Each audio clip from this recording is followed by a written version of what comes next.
Assalamualaikum warahmatullahi wabarakatuh. Masih melanjutkan fadilah-fadilah tentang bersedekah. Menyambung yang kemarin, sekarang masuk ke ayat kedua. Bismillahirrahmanirrahim. Laisal birra an tuwallu wujuhakum kibalal masyriqi wal maghribi walakinnal birra man amana billahi wal yaumil akhiri wal malaikati wal kitabi wan nabiyyina wa atal mala ala hubbihi dzawil qurba wal yatama wal masakina wa ibnas sabil wasailina wa firriqab wa qamas sholata wa tazzakah. Artinya, bukanlah menghadapkan wajah kalian ke arah timur dan barat itu suatu kebaikan atau kebajikan, tetapi kebajikan itu adalah beriman kepada Allah dan hari kemudian, malaikat-malaikat, kitab-kitab, para nabi, dan memberikan harta yang dicintai kepada kerabatnya, anak-anak yatim, orang-orang miskin, musyafir, orang yang meminta-minta, dan memerdekakan hamba sahaya, mendirikan sholat dan menunaikan zakat. Quran surat Al-Baqarah ayat 177. Dalam ayat ini, setelah menerangkan sebagian dari sifat-sifat mereka, Allah Subhanahu wa taala berfirman, mereka adalah orang-orang yang benar dan mereka orang-orang yang bertakwa. Definisi lainnya, Qatadah radhiyallahu an berkata bahwa orang-orang Yahudi selalu bersembahyang ke arah barat, sedangkan orang-orang Nasrani itu bersembahyang ke arah timur. Berkenaan dengan hal inilah ayat di atas diturunkan. Masalah ini juga telah dinukilkan oleh beberapa ulama Darul Mansur. Imam Jashasah radhiyallahu an menulis bahwa ayat surat ini berisi bantahan terhadap orang-orang Yahudi dan Nasrani,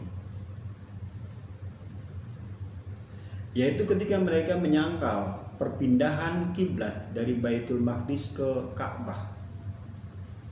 Maka Allah Subhanahu wa taala menurunkan ayat ini yang menjelaskan bahwa kebijakan itu adalah menaati Allah Subhanahu wa taala semata. Tanpa menaatinya, menghadapkan wajah ke timur atau ke barat tidaklah mempunyai arti apapun. Ahkamul Quran.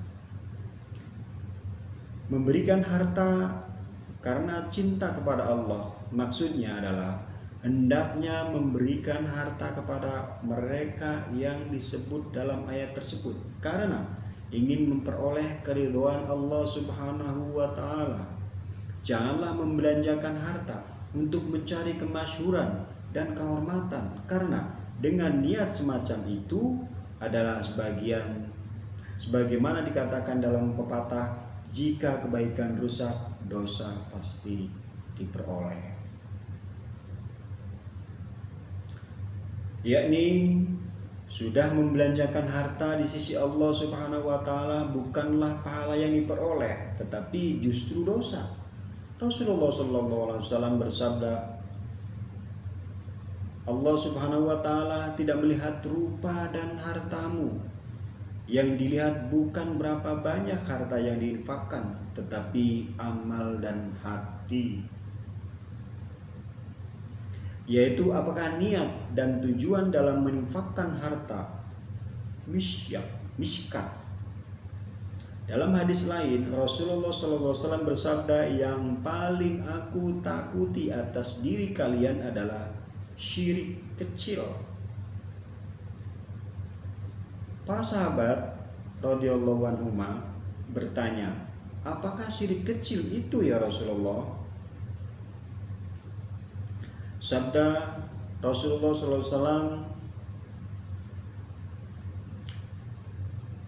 Rasulullah SAW menjawab, beramal untuk memperlihatkan bukti daripada syirik kecil itu adalah beramal untuk memperlihatkan. Dalam berbagai hadis banyak sekali diperingatkan agar tidak membelanjakan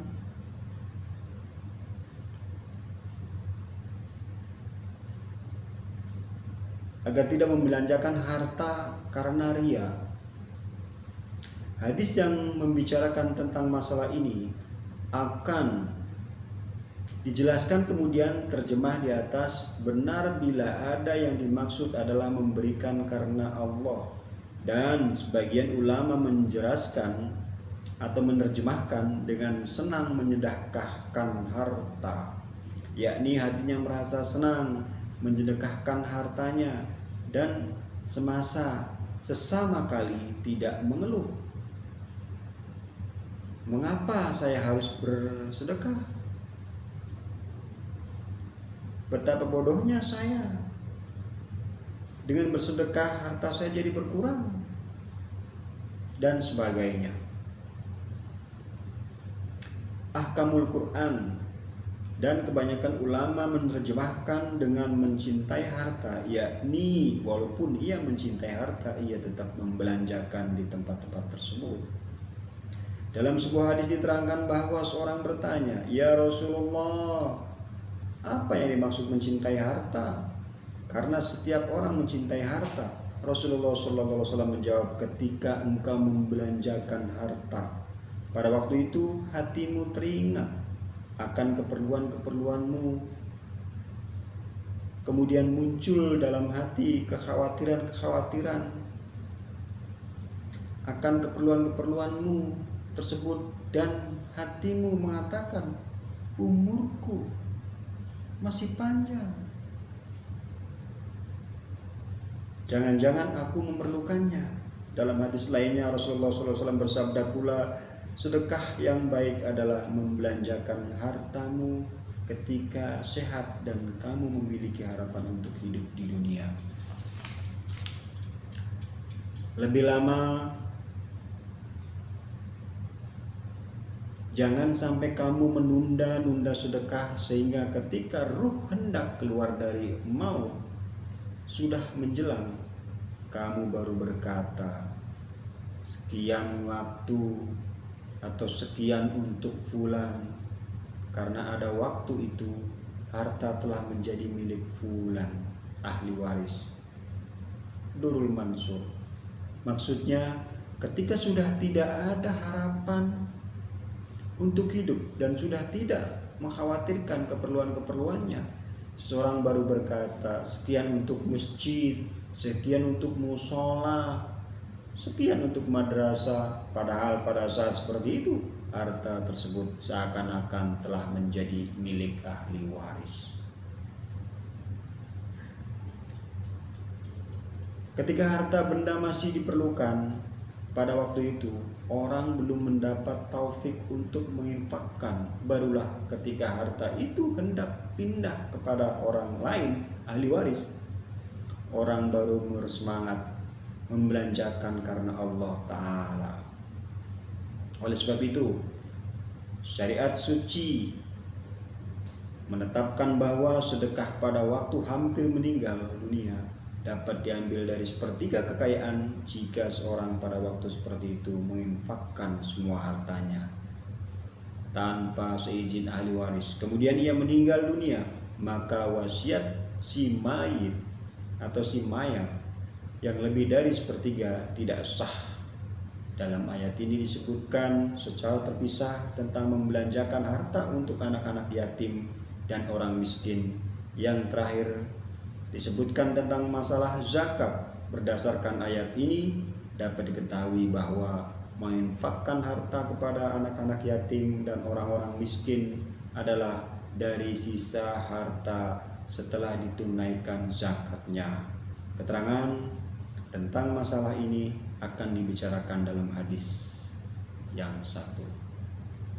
Semoga bermanfaat.